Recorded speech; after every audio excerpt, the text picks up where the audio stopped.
Hello, hello. So today I wanted to talk a little bit about how to bridge the gap between knowing that we have to do something and actually executing it. So I think that for many of us, the problem is not necessarily like understanding what we have to do, but making ourselves do it. Because a lot of us like to self sabotage, which is totally part of the human experience. But here is what I usually do to help myself get out of that kind of loop. First step that I like to do is reflect on the self sabotaging behaviors that I am doing in order to avoid the actual work. So, a lot of the time for me, that looks like planning, intellectualizing, watching videos, like trying to accumulate more information about the thing instead of actually doing it. So, just for the sake of today, let's talk about me posting an Instagram reel for my upcoming retreat. Because that's actually something that I have been kind of in a freeze mode about and not being able to move through. So, first thing I do is reflect on that sabotaging behavior. What am I doing instead? I'm looking up 100 freaking videos and a bunch of different examples instead of just creating the freaking post, okay? Then I like to reflect on why am I doing this? What are the root fears of why I just am not making the post? And in my case, I think it has a lot to do with just me. First of all, I've been kind of like off posting about it for a while. So I have this fear of starting to post back on and being seen as like it being taken as like something weird that I'm just like randomly showing up again.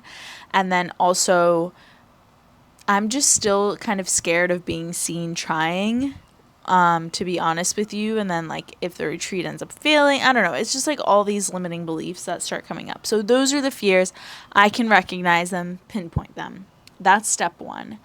Then the second step is I actually drop into my body. So I use embodiment practices like yoga, like breath work or pranayama, like meditation to drop back into my body and get out of my head, right? Because whenever I'm overthinking way too much, it's usually a cause of staying stuck in that first step of reflecting, right? So I got to move forward, got to keep it moving. So this is when I drop into the body. I use those tools, use the breath.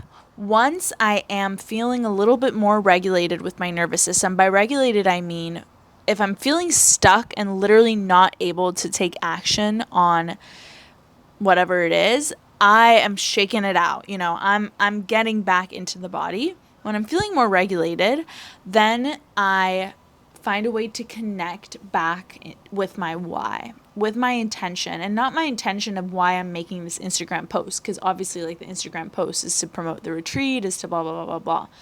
No, the true inner intention. My intention is to live my purpose, to create and to heal and to be there for other people. So, my retreat is a vessel for that, and my content is a vessel for that. So, that once I connect back with that why, it helps remind me again, like, why I have to do these little tasks, and why it is important for me to show up in that one task that I'm avoiding so much. So, that is like the second part, but it is critical to do that when you're feeling embodied because it makes it so much more impactful, in my opinion. And then the third step and final one is to just release whatever is keeping you from moving forward. So that can be those fears that you had from the beginning, right? That we like kind of talked about. And I think this usually comes naturally for me, at least for just like the moment. Whenever I reconnect with that bigger why, it kind of like overpowers the small fears and everything, and I'm able to just like move through it and do it anyway. Like, it's not like they go away, but I'm just able to like continue moving through, keep it moving, you know what I'm saying? And I do think that the more often that you do that, the more that you grow the confidence to let go of those fears, and eventually they do go away. But I do think, it takes time. And the second part of that last step is to plan to do something small to get to that, right? So for me, like, say that my goal was to make that post on the retreat.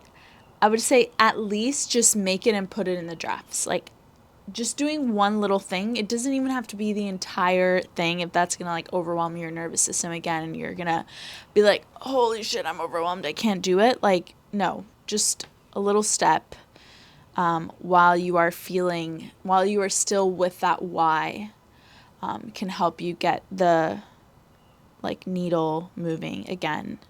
So that's kind of like the process of what I take.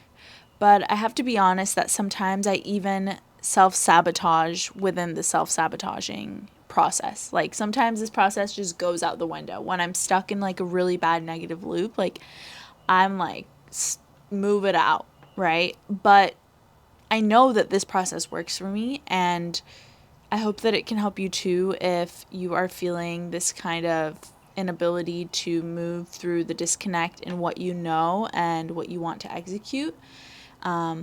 So yeah, hopefully it helps out in some way. And yeah, I would love to know if this is something that you can resonate with or it helps. All right, thanks. Talk to you next time. Ciao.